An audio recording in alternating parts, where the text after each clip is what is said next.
안녕하세요. 배신의 장미입니다. 오늘 사연은 시어머니와 남편의 두 얼굴에 속아 넘어가 버린 한 며느리의 이야기입니다.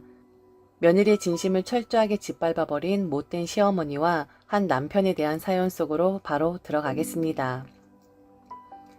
40대 미장원을 하며 딸 아이 하나를 키우고 있는 엄마입니다. 요즘 세상은 시어머니들이 며느리 눈치 보면서 산다고 할 만큼 많이 변했는데 저 같은 경우에는 저런 일들은 꿈도 못 꿀 뿐더러 오히려 시어머니의 겉과 속이 다른 속내에 가슴 아리부터 상처를 많이 받았답니다. 기고하고 팔자 사나운 제 이야기 좀 한번 들어봐 주시겠습니까? 제 어린 시절은 방황 그 자체였습니다. 부모님은 일찍이 이혼을 하셨고 저는 엄마와 살다가 엄마가 재혼을 하는 바람에 쫓기듯이 다시 아버지에게 왔고 아버지 또한 재혼을 하시는 바람에 어쩔 수 없이 할머니에게 보내져 천덕꾸러기로 지낼 수밖에 없었죠. 그 당시에는 원망도 많았고 할머니를 참 많이 미워하기도 하였는데 그도 그럴 것이 아비도 버리고 어미도 버린 저를 뭐 그리 고운 눈으로 보실 수가 있었을까요? 지금 생각하면 눈엣 가시 같은 저를 어쩔 수 없이 맞게 된 할머니 인생도 참 가련한 것 같습니다. 부모님을 보면서 저는 어렸을 때부터 꼭 다짐을 했었던 것이 있었습니다. 내 가정을 만들게 되면 우리 부모님과 같이 헌신짝처럼 가정을 버리는 것이 아니라 무슨 일이 있어도 꼭 그 가정을 지키겠다고요. 그러다가 한 남자를 만나게 되었습니다. 부모에게도 버림받았고 더군다나 쫓기듯이 간 할머니에게도 사랑 한번 제대로 받지 못하고 컸던 저는 처음으로 저를 좋다고 하는 남편에게 완전히 빠져버렸습니다. 연애하는 기간 동안 딱히 다른 문제는 없었지만 다만 남편은 술을 좀 과하게 먹는 편이었어요. 처음엔 술을 많이 먹어도 약간 술주정을 부리고는 했는데 결혼을 하고서 남편은 술의 의존도가 점점 세졌고 주정도 심해지더군요. 폭력적이거나 물건을 부순다거나 남에게 시비를 거는 주정이 아닌 남편은 옆에 있는 제게 계속해서 술을 권하는 그런 주정이었습니다. 신혼일 때는 그런 남편의 주정이 귀엽기까지 하였으나 아이를 가졌을 때도 술을 권하는 주정을 보이자 저는 남편에게 단호하게 치료를 하자는 이야기를 했죠. 제가 보아도 남편은 중독의 수준을 보이는 것 같았거든요.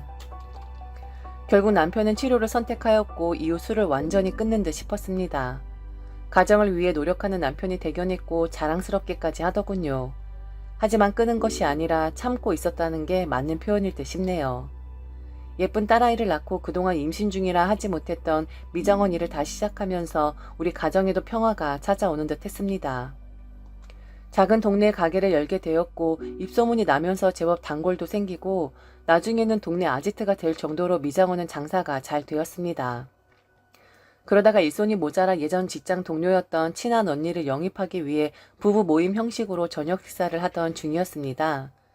다행히 언니는 저의 스카우트 제의를 흔쾌히 받아주었고 저녁 식사에 이어 가볍게 맥주 한 잔씩을 하게 되는 호프집으로 이동을 하게 되었죠. 아무리 술을 끊었다 하더라도 술자리에 있는 것이 곤혹스러울 듯 싶어서 남편에게 이야기를 했습니다. 당신 괜찮겠어요? 지금 호프집으로 갈 건데 당신한테 너무 몹쓸 짓 하는 것 같아서 그래요. 여기서 그냥 인사하고 당신은 집으로 돌아가는 게 어떨까 싶어요. 언니랑 형부도 이해해 줄 거예요. 아유, 2차까지는 나도 갈 생각이 없었는데 그래도 함께 일하자는 내 청을 한 번에 허락해준 언니 기분을 조금은 맞춰줘야 할 필요는 있으니까 그냥 나 혼자만 다녀오도록 할게요. 지금까지 잘 참아왔는데 술 마시게 되면 너무 아깝잖아요. 서운하게 생각하지 말아줘요. 남편은 저를 한참을 바라보더니 고개를 끄덕거리더군요. 다행히 남편은 저의 말을 이해해 주었고 먼저 집으로 돌아가겠다고 했습니다. 이후 저는 언니 내외와 가볍게 맥주 한 잔을 마시고 이야기를 나눈 뒤 집으로 돌아갔습니다. 집에 돌아오자마자 저는 깜짝 놀랄 수밖에 없었습니다. 집안에 온갖 집기들이며 옷들이 모두 다 집 앞 한가운데에 내동댕이 쳐져 있었고 그 앞에서 남편은 술에 취한 상태로 널브러져 있더군요. 남편은 저를 보자마자 머리채를 잡더니 손을 대기 시작했습니다. 술을 마셔도 단 한 번도 폭력적이지 않았던 남편은 그날은 마치 폭주하는 기차처럼 멈출 줄을 모르더군요. 제가 도망을 가자 남편은 고래고래 소리를 질러대며 집 앞 공터 한가운데 모아놓은 집게들과 옷에 불을 붙이더군요. 저는 엉망이 된 모습으로 바로 5분 거리는 시어머니 집으로 도망을 갔고 우선 그날 아침나절에 시어머니에게 맡긴 딸아이의 안전을 살폈습니다. 시어머니는 저의 모습을 보시더니 놀란 기색은 보이셨지만 딸아이를 안고 있는 제게 말씀을 하시더군요. 암탉 열면 집안이 망한다는 이야기 모르니? 정도껏 지 남편을 잡았어야지. 아니 남편은 그동안 뭘로 생각을 했으면 사람들이 있는 데서 애 면박을 그렇게 줄 수가 있는 거니? 우리 아들이 나한테 와서 벌벌벌 떨더라. 손님들하고 같이 있는데 마누라라는 사람이 서방을 믿지 못하고 내쫓더라고. 우리 아들이 너보다 못한 게 도대체 뭐길래 지한테 술 좀 권한다고 마치 환자 취급해서 치료받게 만들더니만. 내가 딱 봤을 땐 지금 이런 사달을 만든 건 바로 너야. 유난을 떨어도 적당히 떨었어야지. 어머니, 지금 그게 무슨 말씀이세요? 제가 그 사람을 무시를 했다는 말씀이세요? 저는 그 사람 걱정되어서 시험에 들게 하는 것 같아서 집에 가는 게 좋겠다고 양해를 구하며 이야기를 한 거라고요. 저는 엉망이 된 얼굴을 하고 억울해하며 어머니께 말씀을 드렸지만 어머니는 꽃방귀도 끼지 않으시더군요. 고아나 마찬가지인 걸 받아주고 오냐오냐 해줬더니 귀엽고 네가 선을 넘는구나. 어디서 감히 남편을, 그것도 사람 있는 데서 면박을 줄 수가 있어? 이후 남편은 술을 계속해서 마셔댔고 치료를 권하는 저의 말도 듣질 않았고 술만 마셨다 하면 폭군처럼 변해갔습니다. 저는 그런 남편에게 매달려도 보고 울어도 보고 했지만 그럴수록 남편은 더욱더 제게 잔인하게 행동을 했습니다. 저는 어린 시절 다짐했었던 것을 생각하며 아버지 없는 딸 아이를 만들 수는 없었기에 참고 또 참았습니다. 매일같이 눈물로 밤을 지새웠고 남편이 술을 마신 날에는 딸아이를 업고 집을 뛰쳐나가기 일쑤였죠. 하지만 언젠가는 남편이 참고 있는 저의 마음을 알아줄 것이라 생각을 했습니다. 그렇지만 남편은 귀엽고 저를 포함 어린 딸 아이에게조차 술만 마시면 주정을 하게 되었고 결국 저는 딸아이를 데리고 남편이 저를 찾을 수 없는 곳으로 도망을 가게 되었습니다. 그나마 가진 기술이 있어서인지 타지 생활인데도 딸아이와 먹고 살 길은 열리게 되더군요. 아비 없는 자식이라는 티를 내고 싶지 않아 딸아이를 위해 최선을 다해 살았습니다. 오직 제 삶의 이유는 딸아이였고 쥐면 부서질까 불면 날아갈까 하며 애지중지 딸아이를 키웠습니다. 그리고 다짐을 했지요. 내 인생에는 더 이상의 남자는 없다고 말이지요. 하지만 세상 사라는 것이 어디 마음 먹는 대로 흘러가던가요? 외롭게 자라 사랑에 항상 굶주렸던 저는 미련하게도 한 남자를 다시 한번 만나게 됩니다. 그 남자는 전 남편과는 완전 정반대의 사람이었습니다. 술은 입에 한 잔도 못 댈 정도였고 다정다감하고 저의 모든 것을 이해해주고 감싸 안아주는 그런 사람이었습니다. 머리에서는 더 이상 내 인생에 남자는 없다. 나에게는 딸밖에 없다. 우리들만 이렇게 평생 의지하며 살면 되는 것이다. 라고 이야기를 하고 있지만 제 가슴은 그 남자를 볼 때마다 요동을 치더군요. 또한 저보다 훨씬 어린 나이에 남자가 저를 좋다고 하니 정신이 나간 건지 그 남자에게 또다시 빠져버리게 되더군요. 그렇게 저는 저의 집에서 그 남자와 동거를 시작하게 되었습니다. 말이 동거지 사실혼 관계였지요. 그렇게 당하고도 남자품이 그립다더냐, 남자 없이는 못 사는 그런 요망한 여자인 것이냐 하고 욕을 하셔도 상관없습니다. 저는 너무 사랑을 받고 싶었습니다.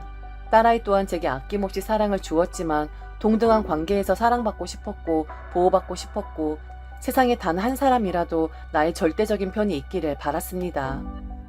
다행히 동거를 시작한 남자는 변함없이 제게 다정했고 우리 딸 또한 친딸처럼 아껴주었습니다. 이제 나에게도 행복이 찾아오는 것 같아 기뻤고 지금 이 시간이 영원히 끝나지 않게 되기를 얼마나 빌고 또 빌었는지 모릅니다. 전 남편과는 이혼을 하지 않았기에 법적으로는 동거인이었지만 저는 남편에게도 그리고 그의 어머니에게도 아내로서 며느리로서 최선을 다했습니다. 부담이 되기는 하였지만 매달 꾸준히 용돈부터 시작해서 어머님 편하게 사용하시라고 정수기, 비데, 공기청정기 등도 렌탈로 넣어드렸지요. 물론 렌탈비는 제가 부담을 했고요. 어머니 또한 저를 며느리로 생각을 하셨는지 부담 없이 아들 욕도 하시고 그리고 딸아이도 친손녀처럼 예뻐해 주셨답니다. 그런 어머니를 저 또한 진실된 마음으로 대해드렸고 시어머니이자 나의 엄마로 생각하면서 살겠다고 다짐을 했었지요. 그러던 어느 날 저녁 어머님이 남편 모르게 저만 혼자서 집으로 좀 와달라고 이야기를 하시더군요. 그날 일을 빨리 마치고 어머니 이야기가 궁금했기에 발걸음을 재촉했습니다. 아가, 니들이 결혼만 안 했지 부부나 마찬가지지 않니? 내가 곰곰이 생각해봤는데 아무래도 네 남편 다시 공부를 하게끔 하는 게 어떨까 싶다. 걔가 법관 되는 것이 꿈이었는데 우리 집 사정도 있었고 그리고 갑자기 로스쿨인지 뭔지가 나와서 애가 취업 전선에 뛰어들었던 거거든. 학교를 다시 가야 한다고 하는데 로스쿨 학비가 장난이 아니라고 하더라. 어찌되었든 네 남편 법관 만들고 너도 전 남편이랑 이혼하고 호적을 정리하는 게 좋지 않겠니? 네가 지금 벌 수 있을 때 몇 년만 지원을 해주면 우리 아들 분명히 합격할 거다. 애가 정말 똑똑하거든. 그 똑똑한 머리를 가지고 저렇게 지 적성에도 안 맞는 곳에서 일하는 모습 보면 내가 밤마다 가슴을 치면서 통곡을 한다, 통곡을. 남편은 예전부터 법관의 길을 가고 싶어 했었는데 집안의 사정과 나라 정책의 변함에 따라 자신의 꿈을 펼쳐보지도 못하고 취업을 바로 했다고 하더군요. 남편을 믿었고 그를 사랑했기에 저는 그의 뒷바라지를 마다하지 않았고 저의 뒷바라지에 보답이라도 하는 듯 남편은 준비를 하자마자 서울에 있는 로스쿨에 당당히 합격을 했다고 하더군요. 적지 않은 돈이 들어가는 경우였지만 저는 제 남자였고 우리 딸의 아빠라고 생각을 했기에 기꺼이 대출을 받아 등록금을 마련해 그에게 건네주었습니다. 어느 날 미용실에서 일을 하고 있는데 손님 중에 낯이 익으신 분들이 들어오시더군요. 기억을 더듬고 더듬어서 저는 그분들이 시어머니 친구분들이라는 것을 알게 되었지요. 일전에 개모임 하시는 분들과 여행을 보내드렸던 적이 있는데 그때 일행분들과 행복하게 찍으신 사진을 남편과 제게 보내주셨던 게 있었거든요. 물론 그분들은 저를 모르시겠지만 저는 마치 어머니 며느리가 저입니다 라고 말씀을 드리고 싶을 정도로 반갑더군요. 그리고 제가 일하는 제 미용실에서 시어머니 친구분들을 만나는 것 자체가 나와 시어머니가 참 인연이 깊은 사람이구나 하고 생각이 들 정도로 신기했습니다. 저는 친구분들께 더 친절하게 응대를 해드렸고 세 분은 나란히 펌을 하신 상태로 이야기를 나누고 계셨습니다. 당연히 그분들 이야기에 제 귀는 집중이 될 수밖에 없었고 우리 어머님 친구분들이기에 더 호기심이 갈 수밖에 없었습니다.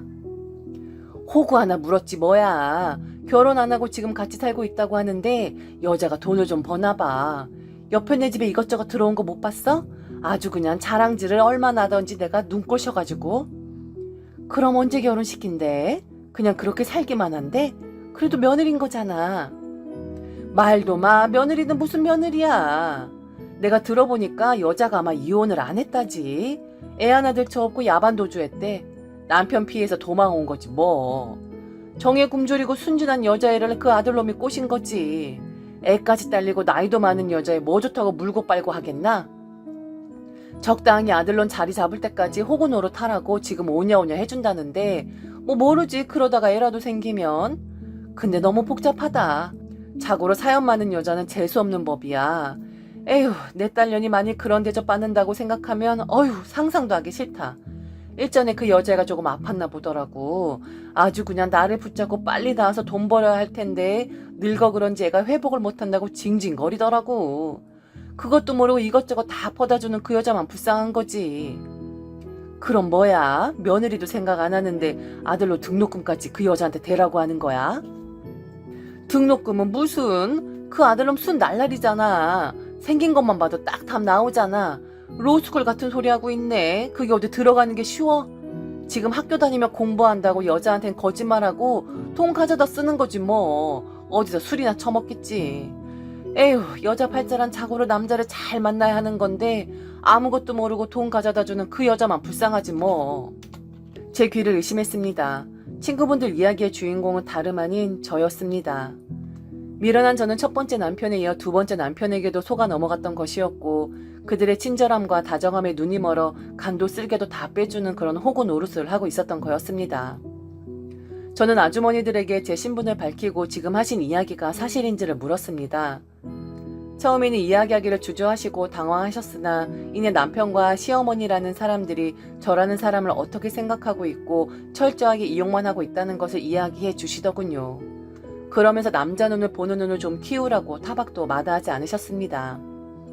뭐 그리 여자가 해프냐고. 그렇게 야반도주를 할 정도면 남자한테 대일 정도로 되었을 터인데 어찌 그리도 남자 보는 눈이 없는 거냐고.